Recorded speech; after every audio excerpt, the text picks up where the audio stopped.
Hi everyone, my name is Praveen Mali and you are watching OpenShift 4 Authentication series. If you have not watched the previous videos, the link is in the description. Let's continue with today's video, which is on point number 3, that is IDP configuration Google OpenID. To start with Google OpenID, we need two things. First is Google's OAuth 2 authentication system or application. Second is Google custom resources with acceptable values. We will see these points one by one. Let's start with the Google's OAuth application. Let's quickly revise OAuth. OAuth is an authentication protocol that allows you to approve one application interacting with another on your behalf without giving away your password. Let's understand with a simple example. If you're trying to log in with the Stack Overflow gives you options like login with Google, login with GitHub, and login with Facebook. And if you use option login with Google, that means you are allowing Stack Overflow to interact with the Google without sharing your password. Then you might have a question, how does it work? OAuth doesn't share password data but instead uses authorization tokens to prove an identity between consumers and service providers. Hope you understand OAuth concept here. Now let's move to setting up OAuth 2.0 for Google. First step is set up a project in a Google API console. Google API link is already given in the description. You can click on that and follow with me. Once the project is created, you can move to setting up domain name. If you have your own domain with you, make sure you need to verify that domain with Google before adding it. On screen, you will get step-by-step instructions for it. Next step is configuring the OAuth client application. Once the application is created, the next step is to create credentials for it. Let's do the demo to set up OAuth client. Open a Google API console link as provided in the description. Now you can see the dashboard page and message to view this page, select a project. With create a project button, click on it. Okay. Add your project name here. Mine is GeekSurf. And click on the create button over here.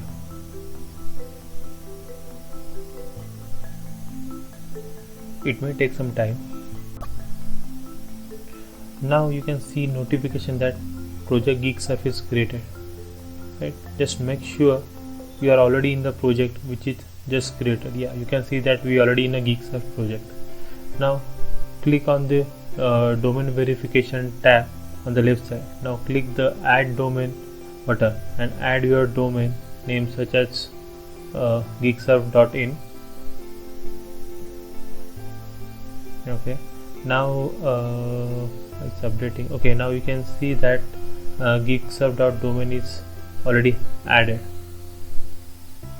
Let's move to next tab, that is OAuth consent screen to configure OAuth client application. Okay, I am choosing external here. You can click on create and now you can add the app details over here. Here I am adding GeekSurf. Okay, add a user for the particular application. Okay, now move to the add domain. So we can add already a domain name, that is geeksurf.in. Click and save and continue. We need to provide a developer contact information as well, that is praveen@geeksurf.in. Now save and continue. It may take some time. Now we need to add the scopes. Currently we are adding email addresses. You can check the other scopes as well. There are a lot of scopes which you can use in the application. You can add the scopes as per your convenient. Okay, right now I'm just adding email. Click on update. Okay, clear, save and continue. We can add a users over here. I'm adding as a praveen@geeksurf.in. Okay, click on add.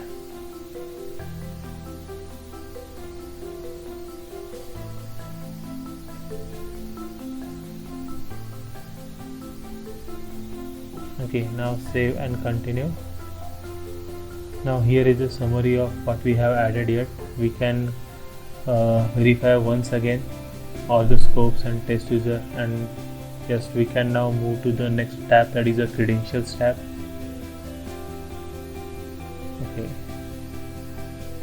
Okay, here you can see the OAuth client ID, so we need to create a credentials. Click on the OAuth client 2.0.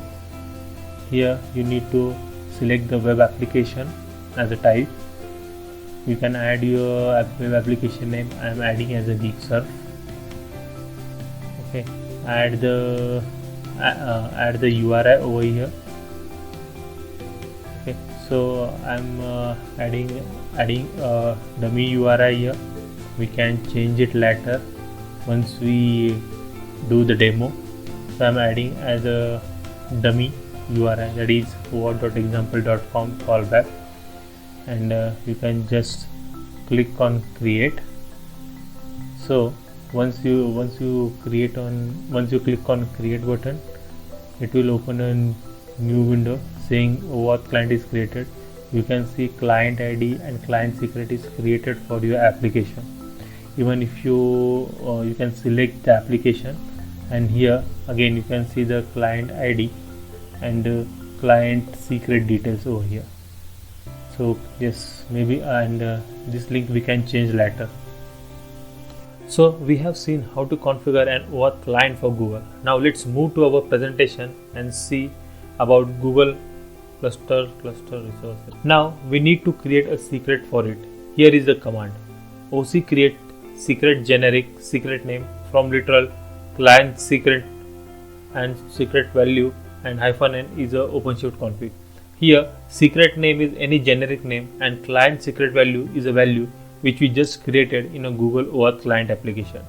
Here you can see the example: OC create secret generic Google secret from literal client secret equal to our client secret value, and OpenShift config is the namespace. Let's move to our CLI and create a secret using this command. Let me copy secret over here. The command is OC create secret generic Google secret from literal client secret equal to. Here you can see that the client secret value which we created from our Google client with the namespace OpenShift config. Let me enter. Okay, now with the message you can see that secret Google secret is created. Let's confirm once again with the command OC get secret -n OpenShift config. Okay, here now you can see that Google secret is already created with that. Let's move to our presentation.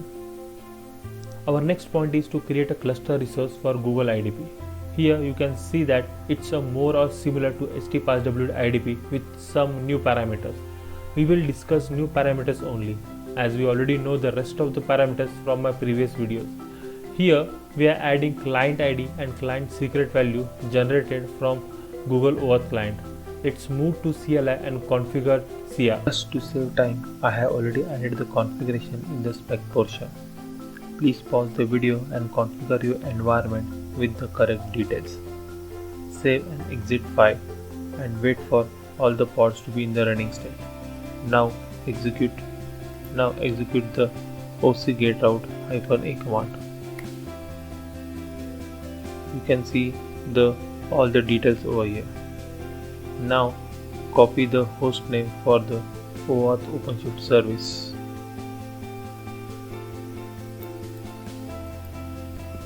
Now open the Google console.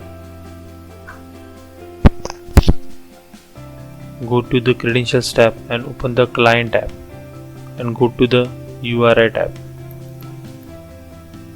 and add the link over here and save. If you are using CRC container, then you might see the error as seen on the screen. Don't worry, all the steps we have learned till now, it simply works on the public environment. Let me show you my production environment Google IDP for login purposes. I have followed the same process which we learned till now. Let me click on the Google IDP and you can see I am able to log in successfully. Yeah, here it goes. You can see I am logged in with the user Praveen Mali. Let's check out our presentation slide now.